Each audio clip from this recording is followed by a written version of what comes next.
Shalom to everyone. Me Naila from Alpha Bible College. Thank you for watching my videos.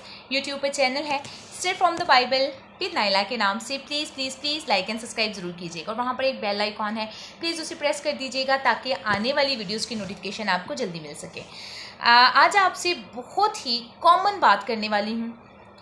Usually common बातें जो होती हैं वही ignore होती हैं। हम रूहानी तौर पर बहुत तरक्की करना चाहते हैं ना, हम दुआएं करते हैं, रोज़े रखते हैं, बाइबल रीडिंग करते हैं और भी बहुत कुछ, लेकिन अक्सर औकात ऐसा होता है जो छोटी छोटी बातें होती हैं डेली बेसिस पर हम उसे इग्नोर कर जाते हैं। लेकिन आपको ये कहना चाहती हूँ जो कलाम मुक़द्दस है ना, वो कभी भी किसी भी चीज़ को इग्नोर नहीं करता है। मेरे साथ निकालिएगा, याकूब की किताब है, चैप्टर 2 है और वर्स 9 है। कलाम मुक़द्दस में इस तरह लिखा है, लेकिन अगर तुम तरफदारी करते हो तो गुनाह करते हो। जी, तो यही बात है जिस पर आज मुझे आपसे बात करनी है, तरफदारी करना। डेफिनेटली अब मैं तमसील कहूँगी, एग्जाम्पल में बात करूँगी, क्योंकि मुझे लगता है तमसील से समझाना आसान होता है और दूसरे के लिए समझना आसान होता है। जीसस क्राइस्ट भी हमेशा तमसीलों में बात किया करते थे। तो आज जो मैं आपको एग्जाम्पल देने वाली हूँ वो अपनी लाइफ का एक ट्रू वाक़या आपसे शेयर करने लगी हूँ। टॉपिक है हमारा कि हम किसी भी बेस पर तरफदारी नहीं करनी चाहिए। अब हुआ कुछ यूँ कि व्हेन आई वाज टीनेजर, तो मेरे मामू की शादी थी, बारात का दिन था और वहाँ पर एक फैमिली आई थी जो मॉडर्न सिटी से थी। सो उनकी जो ड्रेसिंग थी, उनके जो हेयर स्टाइल और makeup and all, they are looking very gorgeous और वो बहुत खूबसूरत लग रही थी। मैं फ़ीमेल्स की बात कर रही हूँ, वो तकरीबन 3 से 4 फीमेल्स थी and they are sitting very proudly and मतलब किसी को भी क्या कहते हैं, भाव नहीं दे रहे थे वो। और मैं उनको ऑब्ज़र्व कर रही थी। इट इज़ माई पता नहीं, शायद बैड हैबिट कह लें, बट मैं थोड़ी कीन ऑब्ज़र्वर हूँ। मैं उनको नोट कर रही हूँ कि वो किसी को भी इम्पोर्टेंस नहीं दे रहे हैं और प्राउड से बैठे हुए हैं। खैर मैं गई, मैंने उन्हें सलाम किया, दे आर एक्सपेक्टिंग कि मैं उनके साथ बैठूँगी, बट मुझे वो दिल से अच्छे नहीं लगे। सो मैं उनके साथ नहीं बैठी। अच्छा, वहाँ पर एक और फैमिली भी आई थी। वो फैमिली उनके क्या कहते हैं, बहुत दूर के रिलेटिव थे। तो उनमें से उनकी 2 बेटियां थीं और वो थोड़ी काफ़ी बैकवर्ड इलाका से थे। सो उनका जो ड्रेसिंग स्टाइल है, हेयर स्टाइल है और शार्पली मेकअप करना और सब कुछ इस तरह से था। खैर वो बड़े ही कॉम्प्लेक्स में थे और वो उनके साथ तो बिल्कुल नहीं बैठे हुए थे, बल्कि वो बड़ी पीछे जाकर चेयर्स पर बैठी हुई थी और बड़ा कॉम्प्लेक्स सा फील कर रही होंगी, क्योंकि उनके चेहरों से, बॉडी लैंग्वेज से पता चल रहा था। अब मैंने आपसे शेयर किया कि मैं ऑब्ज़र्वर हूँ, तो मैंने प्रेफर किया उस फैमिली को। मैं उस फैमिली के साथ जाकर बैठ गई। उनकी मदर थी और 2 बेटियाँ थी वहाँ पर। खैर मैं वहाँ पर जब गई तो उससे पहले अपना एक मेकअप बॉक्स था, मेरे पास छोटा सा बैग था, तो मैं उसको भी साथ ले गई। फर्स्ट मैंने कोई 10 to 15 मिनट्स उन पर स्पेंड किए, उनकी तारीफ़ की, उनसे अच्छी अच्छी बातें की। फिर मैंने उनको फ़ील कराया कि आप कंफर्टेबल रहें यहाँ पर। अपना इंट्रोडक्शन उनको करवाया, मैं उनको नहीं जानती थी। फिर मैंने पूछा कि आप कौन हैं। खैर इस तरह बातें करते करते फिर वो बच्चियां तकरीबन एक 10 साल की और एक कोई 12-13 साल की होगी और मैं भी वैसे टीनेजर ही थी तब। लेकिन खैर मैंने वहाँ पर एक बॉक्स, जो अपना मेकअप बॉक्स था, वो लिया और उनको थोड़ा सा साइड पे ले जाकर उनकी हेयर कॉम की, उनके बालों को थोड़ा अच्छी लुक दी, फिर उनका मेकअप थोड़ा सा लाइट किया। खैर मैंने उनको एक बेटर लुक दी जो उस टाइम मुझे लग रही थी कि ये बेटर है। और शादी का जो पूरा टाइम था वो मैंने उन्हीं के साथ स्पेंड किया।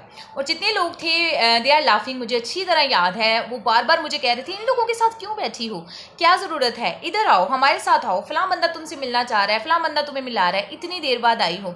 लेकिन मेरे लिए ये चीज़ें इंपॉर्टेंस नहीं रख रही थी। मेरे लिए इंपॉर्टेंस रखता था उन लोगों के साथ टाइम स्पेंड करना जो अपने आप को कुछ भी नहीं समझ रहे हैं, डाउन फील कर रहे हैं हमारे दरमियान बैठे हुए।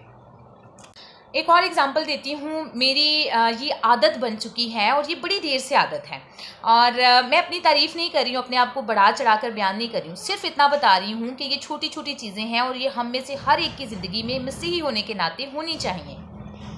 तो चलिए मेरे साथ निकालिएगा, याकूब की किताब है, चैप्टर 2 है, वर्स है 1 to 4। ध्यान से सुनिएगा, बहुत इम्पॉर्टेंट है। ऐ मेरे भाइयों, हमारे खुदावंद जुल्ल जलाल यीशु मसीह का ईमान तुम्हें तरफदारी के साथ ना हो। बहुत क्लियर किया गया है, आगे सुनिएगा। क्योंकि अगर एक शख्स को सोने की अंगूठी और उम्दा पोशाक पहने हुए तुम्हारी जमात में आए और एक गरीब आदमी मैले कुचैले कपड़े पहने हुए आए, और तुम उस उम्दा पोशाक वाले का लिहाज करके कहो कि यहाँ अच्छी जगह बैठ, और उस गरीब शख्स से कहो कि तू वहाँ खड़ा रह या मेरे पाँव की चौकी के पास बैठ, तो क्या तुमने आपस में तरफदारी ना की और बदनीयत मुनसिफ ना बने। तो होता मोस्टली ऐसे ही है। हालांकि कलाम मुकद्दस में साफ साफ बात कह दी गई है कि अमीर शख्स को अच्छी पोशाक में देखकर उसको प्रोटोकॉल ना दें और गरीब शख्स को मैले कुचैले कपड़े देखकर उसको डिग्रेड ना करें। बट होता ऐसे ही है ना। जिसके पास पैसा है, अच्छी पर्सनालिटी है, अच्छी जॉब है, हम उसको प्रेफर करते हैं और गरीबों को वहीं पर रहने देते हैं। फिर से अपनी एक एग्जांपल देती हूँ। हमेशा मैं जब भी किसी गैदरिंग में जाती हूँ तो अक्सर तौर पर ऐसे होता है ना, फीमेल्स के साथ उनकी मेड्स आई होती हैं, अपने बच्चों को भी साथ लेकर आई होती हैं। बट चूंकि वो मेड्स होती हैं तो वो साइड पे बैठी रहती हैं, उनके बच्चे भी बस ऐसे इधर उधर देखते रहते हैं। इवन खाने के टाइम पर भी वो इतनी ज़रूरत नहीं करती हैं कि वो खाने के टेबल पर जाएं और अपनी मर्ज़ी से चीज़ें उठाकर वहाँ से ले सकें। सो मैं वहाँ पर एक क्या कहते हैं, सब एक तरह के होते हैं लेकिन मैं डिफरेंट बिहेव कर रही होती हूँ। मीन्स मैं उनके साथ जाकर बैठती भी हूँ और मैं उनको क्या कहते हैं, उनसे बातचीत करती हूँ, गुफ्तगू करती हूँ। और ना सिर्फ ऐसे बल्कि उनको कहती हूँ आए मेरे साथ, चलें खाना खाते हैं। उनके बच्चों को प्लेट्स पकड़ाना और उनको ये सारी चीज़ें बताने का मकसद, एग्जाम्पल देने का मकसद ये है कि कलाम हमें कहता है कि हमें सबके साथ इक्वल बिहेव करना है, चाहे वो किसी तरह का भी हो। थैंक्स गॉड स्टूडेंट लाइफ में भी अच्छी पोजीशंस आती रहीं। सो मेरी हमेशा दोस्ती उन स्टूडेंट्स के साथ रहती थी, उन कोलीग्स के साथ रहती थी जो वीक स्टूडेंट्स होते थे, जिनको आमतौर पर क्लास में प्रोटोकॉल नहीं दी जाती थी। When I was in first year तो मेरी फ़र्स्ट पोजीशन आ गई तो पूरी क्लास ऐसे थी मेरे पीछे जैसे मैंने पता नहीं क्या कर लिया हो।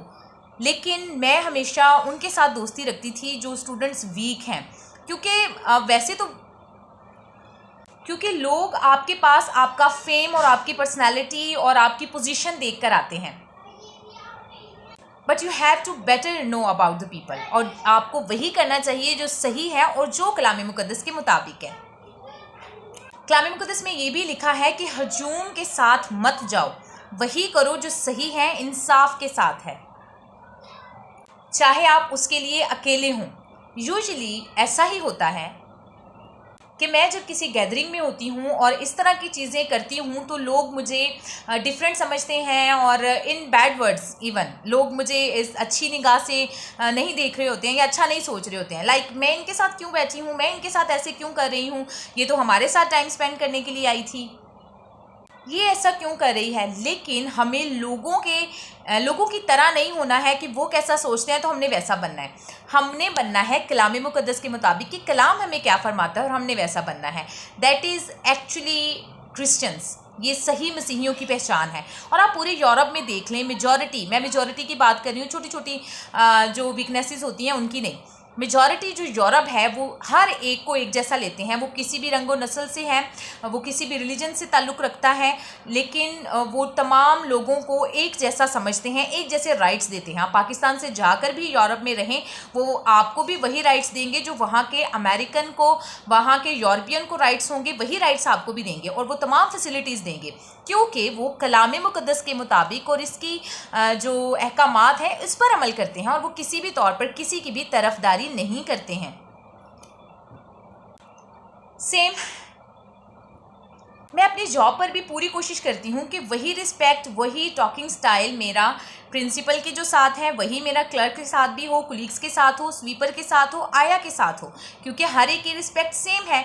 सेल्फ रिस्पेक्ट हर एक के लिए इंपॉर्टेंट है और उनकी इंपॉर्टेंस तो एक तरफ, मुझे तो कलाम मुकद्दस के मुताबिक ज़िंदगी गुजारनी है ना, मुझे अपने बिहेवियर से, अपने अमाल से वही सब कुछ करना है जो जीसस क्राइस्ट ने किया, क्योंकि मैं क्राइस्ट फॉलोअर हूँ। और सही मसीही की निशानी यही है कि आप मसीही अहकामात पर अमल भी करें, मसीह ने जो कहा है वो करके भी दिखाएं। कभी आपको जीसस क्राइस्ट की लाइफ में जितनी भी उन्होंने गुजारी ये नज़र आया कि वो सरदार काहिनों के पास जाकर बैठे हों या उन्होंने बड़े बड़े ओहदादार लोगों से दोस्ती की हो? नहीं, वो हमेशा निचले तबके के गिरे हुए, दबे हुए और कुचले हुए बोझ में जो लोग थे वो उन्हीं के पास जाके बैठते थे, उन्हीं से बात करते थे और उन्हीं को रिहाई की खुशखबरी भी देते थे। सो यही छोटी सी बात थी जो यूजुअली हम इग्नोर कर देते हैं, आपसे शेयर करनी थी कि दुआएं, रोज़े और बड़े बड़े चंदे देना ये सब कुछ भी इम्पॉर्टेंट है, बट अपनी डेली रूटीन लाइफ में कलाम मुक़द्दस के अहकामात पर अमल करना भी उतना ही